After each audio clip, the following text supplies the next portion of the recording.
भारत माता की, भारत माता की। महात्मा बुद्ध का पावन धरती सिद्धार्थनगर में हम आप सभा का प्रणाम करित है।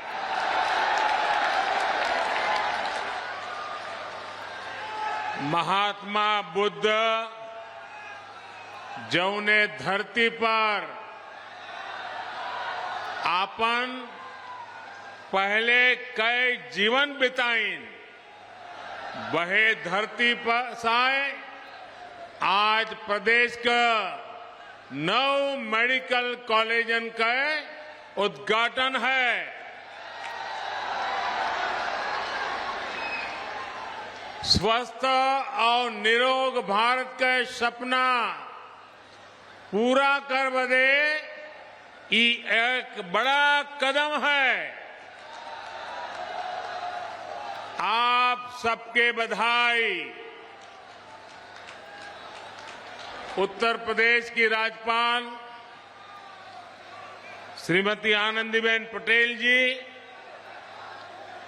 यूपी के यशस्वी और कर्मयोगी मुख्यमंत्री योगी आदित्यनाथ जी, केंद्रीय स्वास्थ्य मंत्री श्री मनसुख मांडविया जी, मंच पर उपस्थित यूपी सरकार के अन्य मंत्रीगण,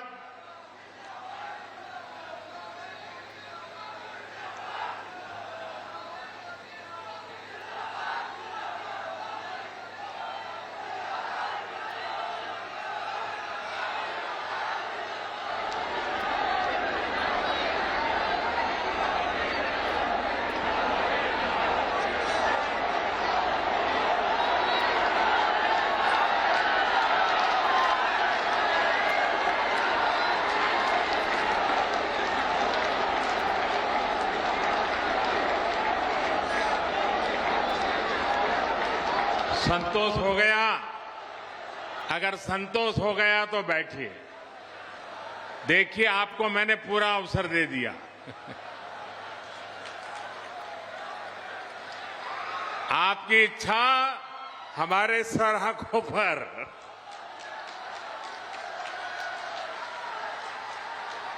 तब आप इजाजत दे तो मैं शुरू करूं। आपकी इजाजत है?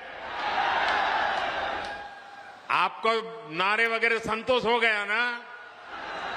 आपके इस प्यार के लिए हम सब आपके बहुत आभारी हैं। लेकिन अब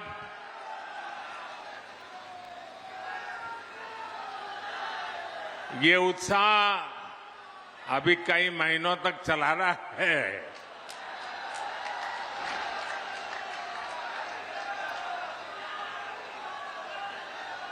जिन अन्य स्थानों पर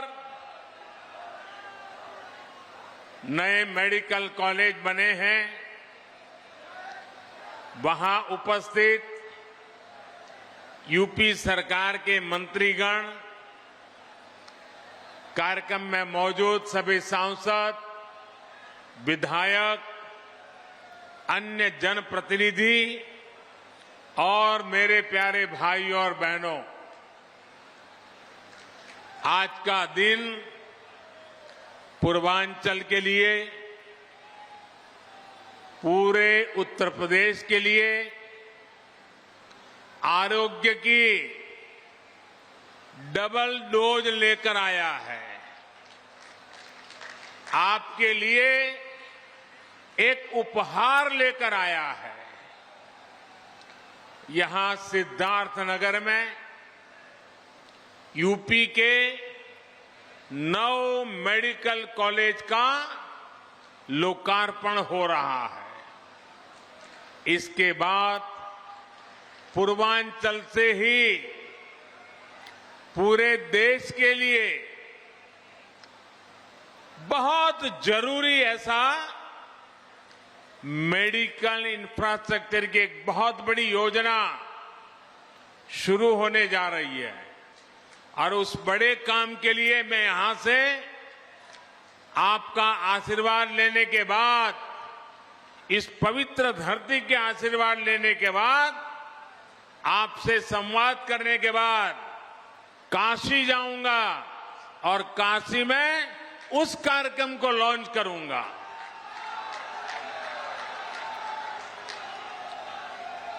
साथियों, आज केंद्र में जो सरकार है, यहां यूपी में जो सरकार है, वो अनेकों कर्म योगियों की दशकों की तपस्या का फल है। सिद्धार्थ नगर ने भी स्वर्गीय माधव प्रसाद त्रिपाठी जी के रूप में एक ऐसा समर्पित जनप्रतिनिधि देश को दिया, जिनका अथाह परिश्रम आज राष्ट्र के काम आ रहा है। माधव बाबू ने राजनीति में कर्म योग की स्थापना के लिए पूरा जीवन खपा दिया। यूपी भाजपा के पहले अध्यक्ष के रूप में, केंद्र में मंत्री के रूप में उन्होंने विशेष रूप से पूर्वांचल के विकास की चिंता की। इसलिए सिद्धार्थनगर के नए मेडिकल कॉलेज का नाम माधव बाबू के नाम पर रखना उनके प्रति सेवा भाव के प्रति सच्ची कार्यांजलि है। और इसके लिए मैं योगी जी को और उनकी पूरी सरकार को बधाई देता हूं। माधव बाबू का नाम यहां से पढ़कर निकलने वाले युवा डॉक्टरों को जन सेवा की निरंतर प्रेरणा भी देगा। भाइयों और बहनों, यूपी और पूर्वांचल में आस्था, अध्यात्म और सामाजिक जीवन से जुड़ी बहुत विस्तृत विरासत है। इस विरासत को स्वस्थ, सक्षम और समृद्ध उत्तर प्रदेश के भविष्य के साथ भी जोड़ा जा रहा है। आज जिन 9 जिलों में मेडिकल कॉलेज का लोकार्पण किया गया है, उनमें ये दिखता भी है। सिद्धार्थनगर में माधव प्रसाद त्रिपाठी मेडिकल कॉलेज, देवरिया में महर्षि देवरहा बाबा मेडिकल कॉलेज, गाजीपुर में महर्षि विश्वामित्र मेडिकल कॉलेज, मिर्जापुर में मां विंध्यवासिनी मेडिकल कॉलेज, प्रतापगढ़ में doctor Sonelal Patel medical college, एटा में वीरांगना अवंतीबाई लोधी मेडिकल कॉलेज, फतेहपुर में महान योद्धा अमर शहीद जोधा सिंह और ठाकुर दरिया सिंह के नाम पर मेडिकल कॉलेज, जौनपुर में उमानाथ सिंह मेडिकल कॉलेज और हरदोई, ऐसे कितने 9 मेडिकल कॉलेज। ये सभी मेडिकल कॉलेज अब पूर्वांचल के कोटि कोटि जनों की सेवा करने के लिए तैयार है। इन 9 नए मेडिकल कॉलेजों के निर्माण से करीब 2,500 नए बेड्स तैयार हुए हैं। 5,000 से अधिक डॉक्टर और पैरामेडिकल के लिए रोजगार के नए अवसर बने हैं। इसके साथ ही हर वर्ष सैकड़ों युवाओं के लिए मेडिकल की पढ़ाई का नया रास्ता खुला है। साथियों, जिस पूर्वांचल को पहले की सरकारों ने बीमारियों से जूझने के लिए छोड़ दिया था, वही अब पूर्वी भारत का मेडिकल हब बनेगा। अब देश को बीमारियों से बचाने वाले अनेक डॉक्टर, ये धरती देश को डॉक्टर देने वाली है। जिस पूर्वांचल की छवि पिछली सरकारों ने खराब कर दी थी, जिस पूर्वांचल को दिमागी बुखार से हुई दुखद मौतों की वजह से बदनाम कर दिया गया था,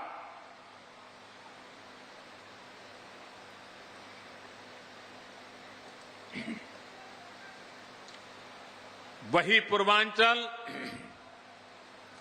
वही उत्तर प्रदेश पूर्वी भारत को सेहत का नया उजाला देने वाला है। साथियों, यूपी के भाई बहन भूल नहीं सकते कि कैसे योगी जी ने संसद में यूपी की बदहाल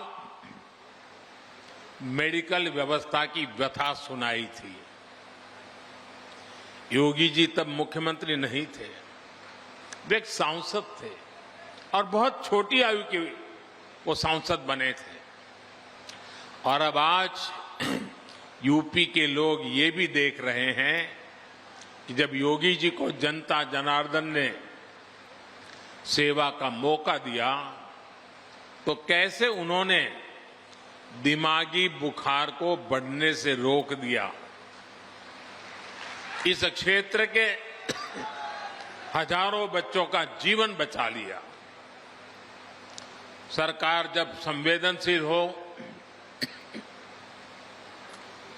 गरीब का दर्द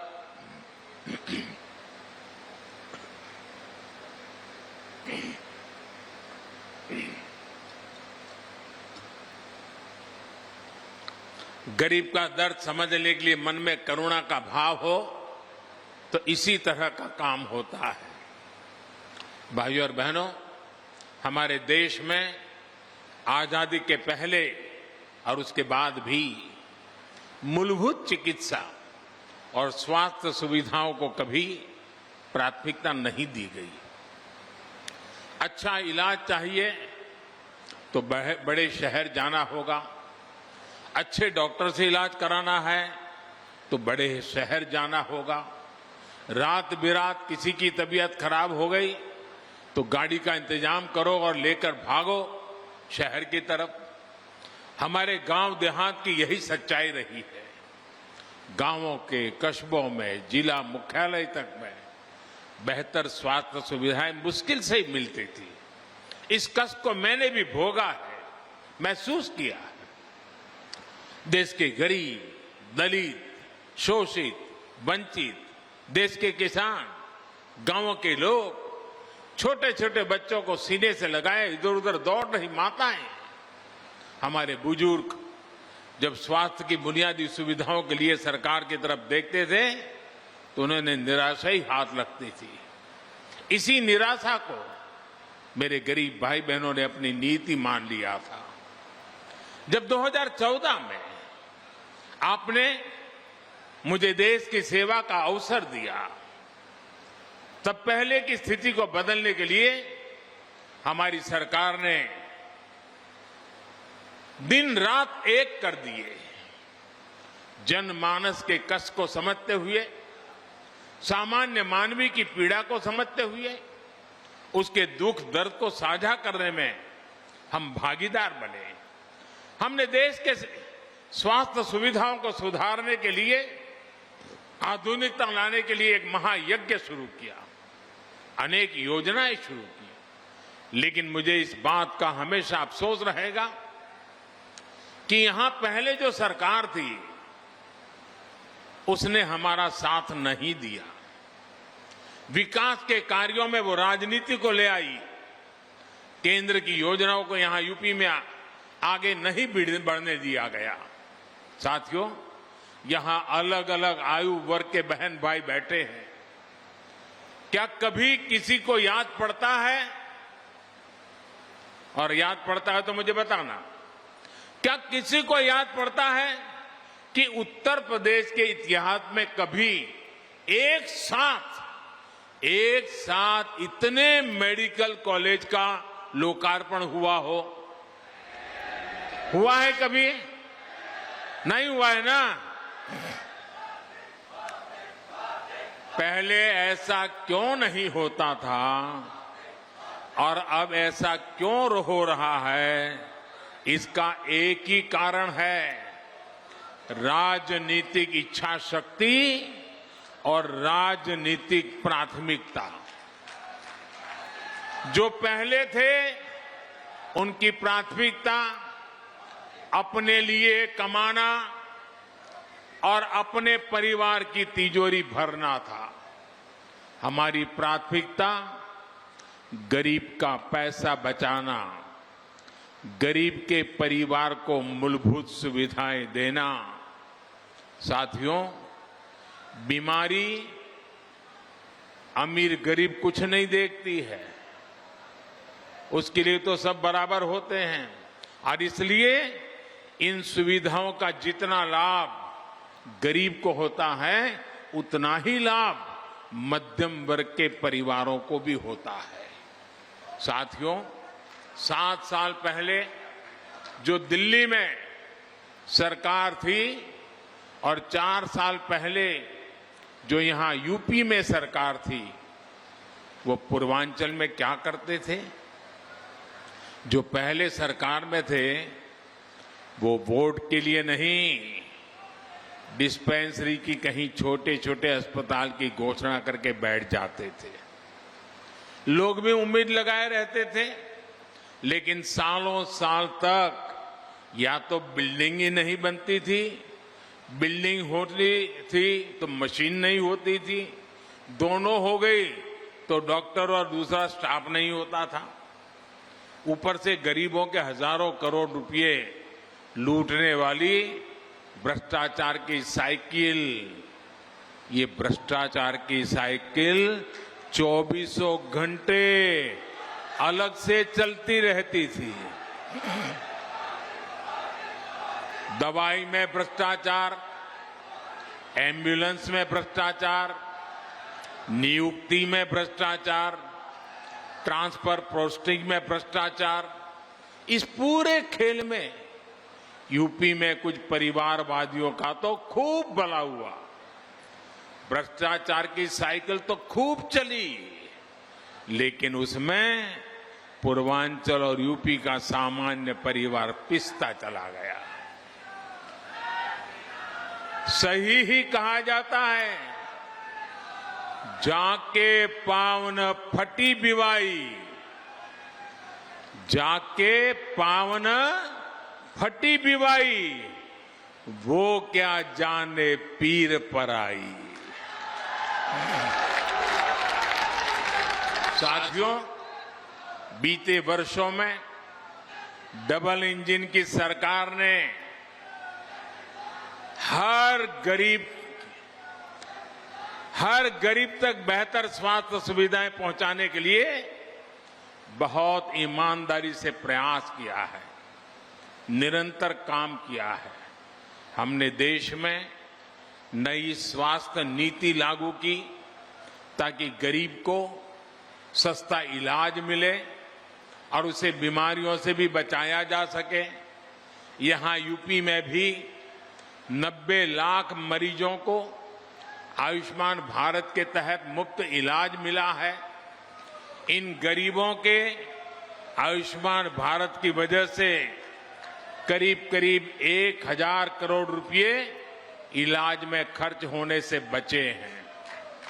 आज हजारों जन औषधि केंद्रों से बहुत सस्ती दवाएं मिल रही हैं। कैंसर का इलाज, डायलिसिस और हार्ट की सर्जरी तक बहुत सस्ती हुई है। शौचालय जैसी सुविधाओं से अनेक बीमारियों में कमी आई है। यही नहीं, देश भर में बेहतर अस्पताल कैसे बने और उन अस्पतालों में बेहतर डॉक्टर और दूसरे मेडिकल स्टाफ कैसे उपलब्ध हो, इसके लिए बहुत बड़े और लंबे विजन के साथ काम किया जा रहा है। अब अस्पतालों का, मेडिकल कॉलेजों का भूमि पूजन भी होता है और उनका तय समय पर लोकार्पण भी होता है।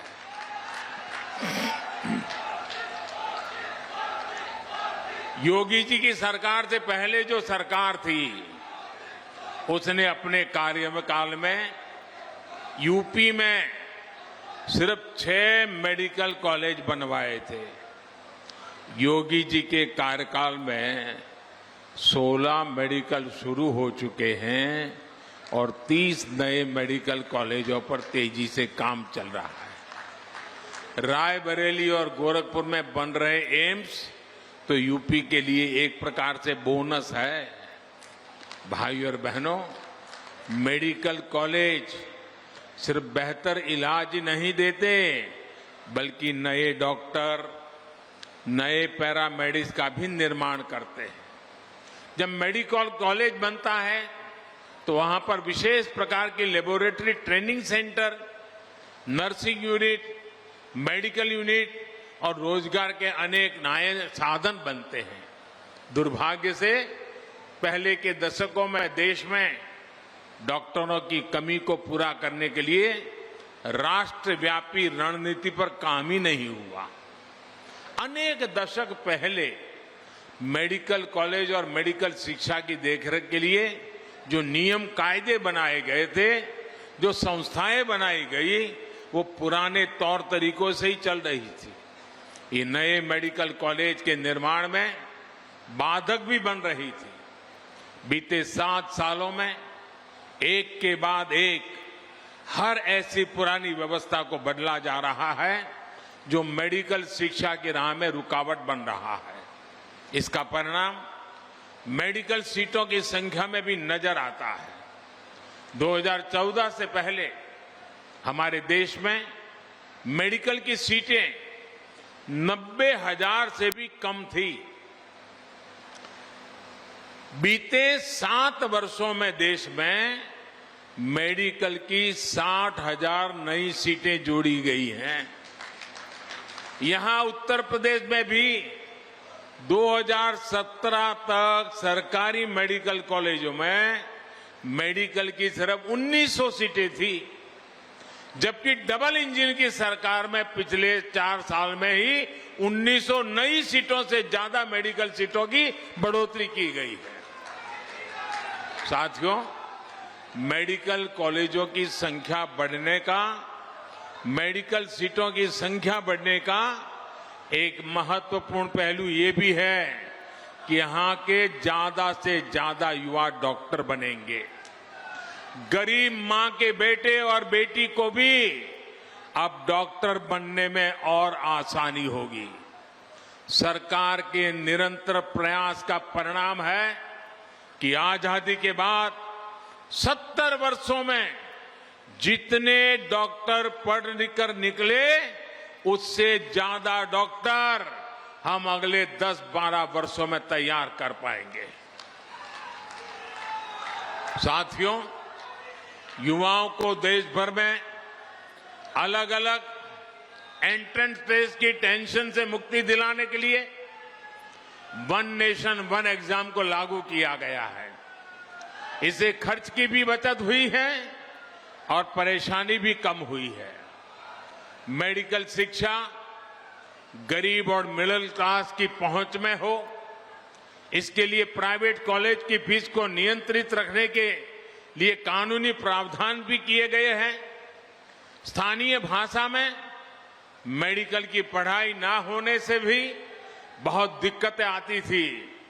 अब हिंदी सहित अनेक भारतीय भाषाओं में भी मेडिकल की बेहतरीन पढ़ाई का विकल्प दे दिया गया है।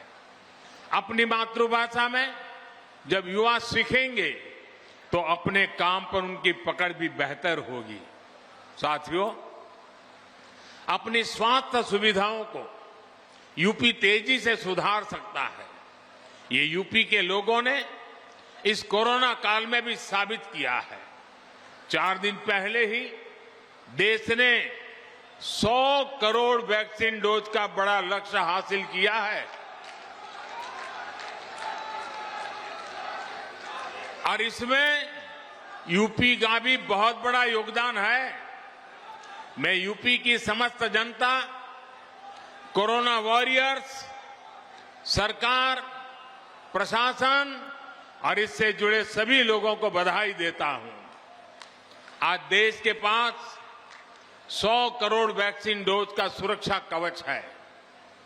बावजूद इसके कोरोना से बचाव के लिए यूपी अपनी तैयारियों में जुटा हुआ है। यूपी के हर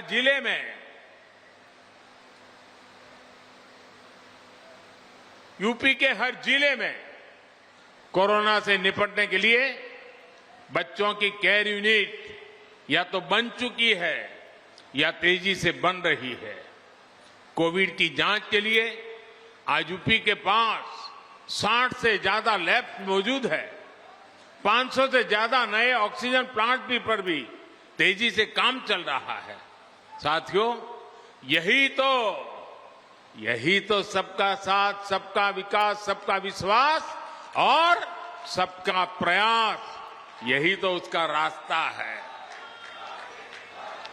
जब सभी स्वस्थ होंगे, जब सभी को अवसर मिलेंगे, तब जाकर सबका प्रयास देश के काम आएगा।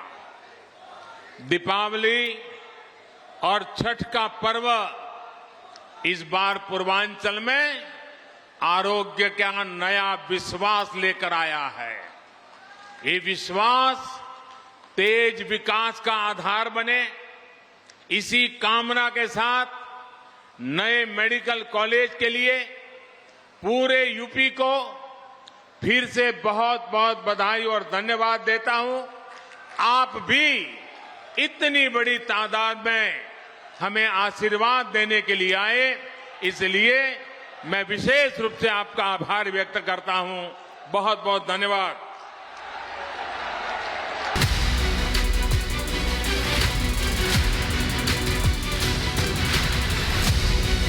भारत माता की